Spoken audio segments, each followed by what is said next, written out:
Viernes de la novena semana del tiempo ordinario. Lectura del Santo Evangelio según San Marcos, capítulo 12, versículos del 35 al 37. Un día, mientras enseñaba en el templo, Jesús preguntó: ¿Cómo pueden decir los escribas que el Mesías es hijo de David? El mismo David, inspirado por el Espíritu Santo, ha declarado: Dijo el Señor a mi Señor: Siéntate a mi derecha y yo haré de tus enemigos el estrado donde pongas los pies. Si el mismo David lo llama Señor, ¿cómo puede ser hijo suyo? La multitud que lo rodeaba, que era mucha, lo escuchaba con agrado. Palabra de Dios.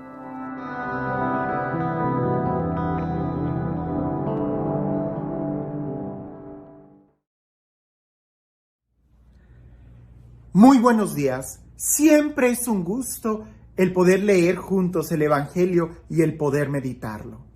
Aunque no lo creas, sí me doy un tiempo para leer los comentarios que me hacen en cada video. Sobre todo en la plataforma de YouTube me es mucho más fácil. En la de Facebook, como los videos van quedando en una lista, se me hace muy difícil el poder ir a los videos antiguos y poder ver cuáles son los comentarios. Y ver los comentarios que me hacen en inbox, pues es todavía muchísimo más difícil porque son muchísimos los comentarios que recibo y son todavía muchísimas más las cadenas que recibo. A veces ni siquiera las leo. No las leo porque son tantas y les agradezco la intención. Hay algunos que incluso me reenvían los videos que yo mismo estoy grabando y cuando los veo digo, bueno, algo me ha de querer decir el Señor, como que viva lo mismo que yo estoy predicando, o porque yo tengo que escuchar, que no se me olvide el mensaje que yo también estoy dando. Me gusta mucho decir eso. Yo soy el que está en la primer fila presenciando el milagro de la Eucaristía. No porque sea el sacerdote quiere decir que no soy yo el primero que debe de escuchar lo que se está diciendo en el Evangelio. Y una de las preguntas y comentarios que últimamente han estado saliendo mucho a flote es, y me imagino yo, debido a lo de la fiesta de Pentecostés, y en estas lecturas que han estado hablando sobre el amor, es cómo vivir en el amor. Cómo amar a Dios con todo el corazón, cómo ser fieles a Dios, cómo buscar en la santidad. Y aunque soy honesto, yo no tengo la respuesta para todo. Yo también soy un peregrino que junto contigo estoy caminando a la casa del Padre. Y cuando leía el Evangelio el día de hoy, esa pregunta volvió a surgir a mi corazón. ¿Cómo permanecer en el amor?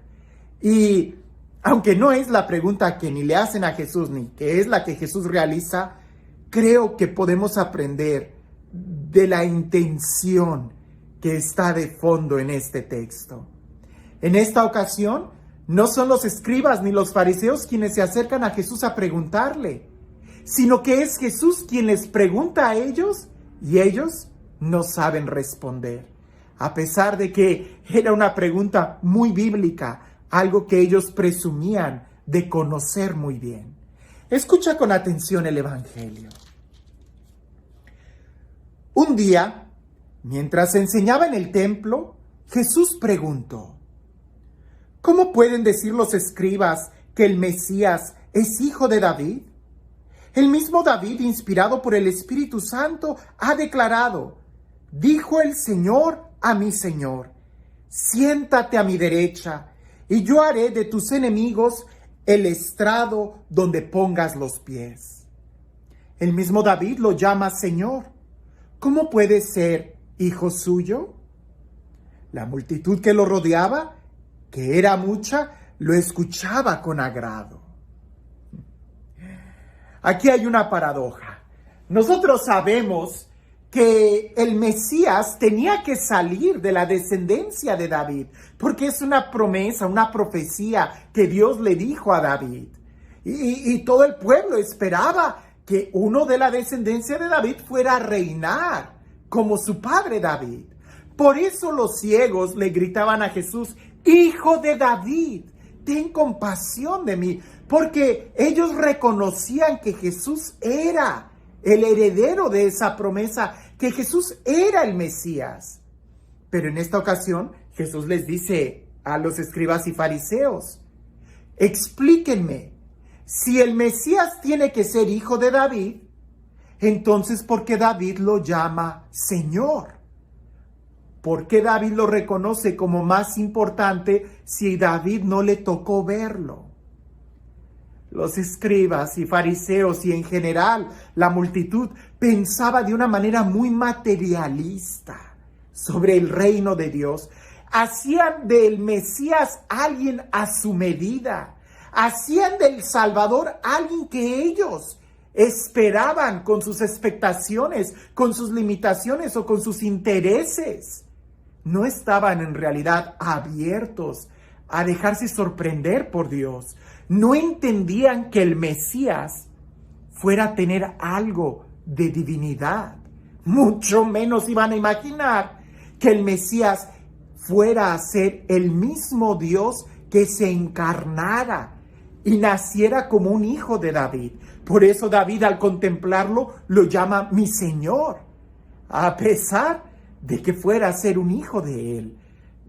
El problema es de que la multitud, los escribas y fariseos, ellos siempre estaban tratando de hacer al Mesías un Mesías a su conveniencia, un Mesías a sus expectaciones, un Mesías de acuerdo a sus intereses políticos, sociales, económicos e incluso religiosos.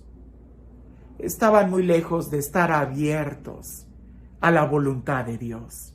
Estaban muy lejos de dejarse sorprender por Dios. E incluso lo que enseñaban, lo enseñaban a partir de sus pensamientos y de sus interpretaciones, y no con ese toque de misticismo que nos reclama el estar abiertos a la experiencia, el dejarnos sorprender por Dios.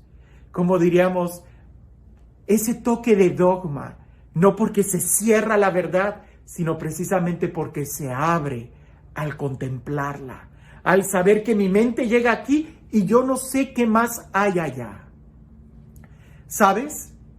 Creo que por eso Jesús, cuando le preguntaron ayer los escribas, y que en muchas Biblias este texto está pegado al texto de ayer, cuando le preguntan cuál es el mandamiento más importante, Jesús no cae en el juego de ellos de querer seleccionar textos y decir, este es más importante, lo demás quítalo. No.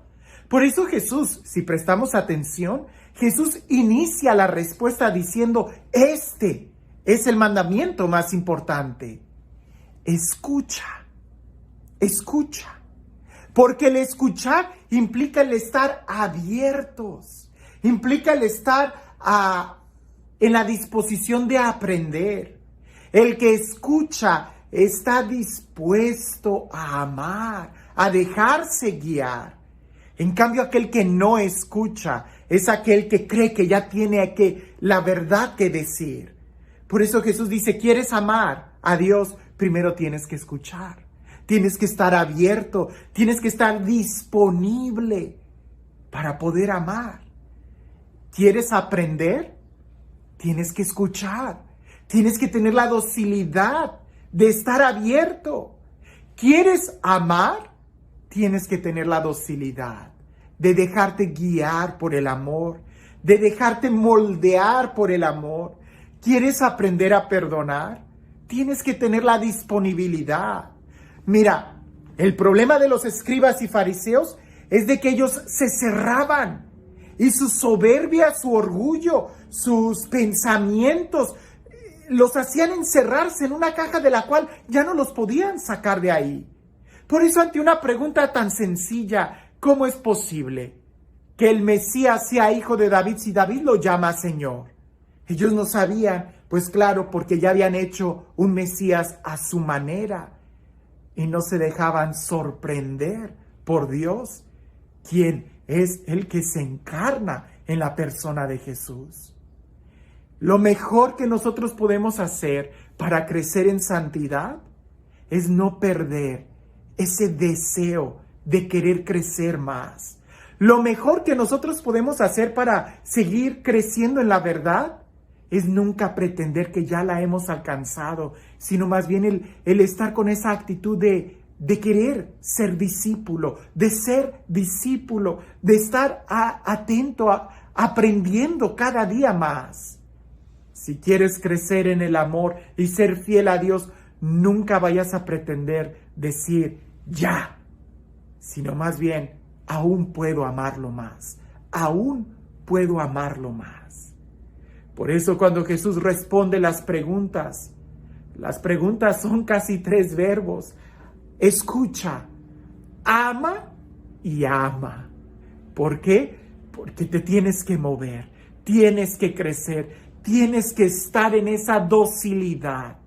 En el momento en que ya no escuches, en ese momento ya no aprendes, en ese momento ya no creces, en ese momento ya no amas, en ese momento ya estás alejándote de la santidad.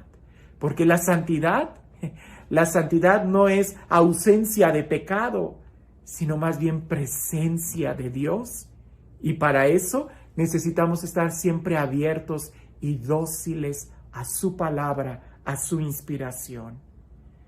No te hagas tantos problemas mentales que te cierren, sino más bien trata de abrirte y ser dócil a la inspiración del Espíritu Santo cada día. Que como una vez le preguntaron a la Madre Teresa de Calcuta, Madre, díganos cuándo fue su encuentro con Dios. Y ella, alzando los ojos, dijo, hoy. Es que eso es cierto. Cada día debe de ser un encuentro con el amor de Dios. Deja que Jesús te haga preguntas. Pregúntale a Jesús. Y si no hay respuesta, quiere decir que la respuesta no es un enunciado, sino pareciese más que es un modo de vivir. ¿Cuál es el mandamiento más importante? Jesús dijo, amar. Es un modo de vivir. Y este Dios, el Dios de la verdad, de la vida, del amor, de la santidad, el Dios que nos acompaña y que está muy cerca de nosotros, que sea Él quien el día de hoy te bendiga. En el nombre del Padre, del Hijo y del Espíritu Santo. Cuentan por ahí que un rey tenía 2 amigos, pero resulta que estos 2 muy amigos del rey los habían cachado en una fechoría y la condena era la muerte. Como el rey no quería perdonarles y darles el indulto y quedar mal ante todo el pueblo, determinó hacer algo que pudiera ayudarles a escapar. Lo que tenían que hacer era caminar sobre una cuerda de un extremo al otro y abajo iba a haber un pozo muy profundo. Si ellos caían, ya no iban a poder salir de ahí y se iban a morir. Así que primero pasa uno y cuando va caminando en aquella cuerda logra salir y salva su vida. Y el otro le grita, ¡Hey, amigo! Dime, ¿cómo le hiciste para llegar al otro lado? Y aquel voltea y le dice, ¿y cómo quieres que te diga si yo ni siquiera lo sé? Solamente camina. Y si te estás inclinando a la izquierda, inclínate a la derecha. Y si te inclinas a la derecha, inclínate a la izquierda. Pero sigue caminando derecho. Es que no hay una respuesta a cómo vivir en el amor. Solo camina. Te estás inclinando hacia un lado, inclínate hacia el otro. Qué bien dice el libro de Deuteronomio. No camines ni a la derecha ni a la izquierda, sino sigue derecho. Ese pareciese que es el secreto. Caminar, vivir en la disposición de aprender y de amar. Que tengas un excelente día.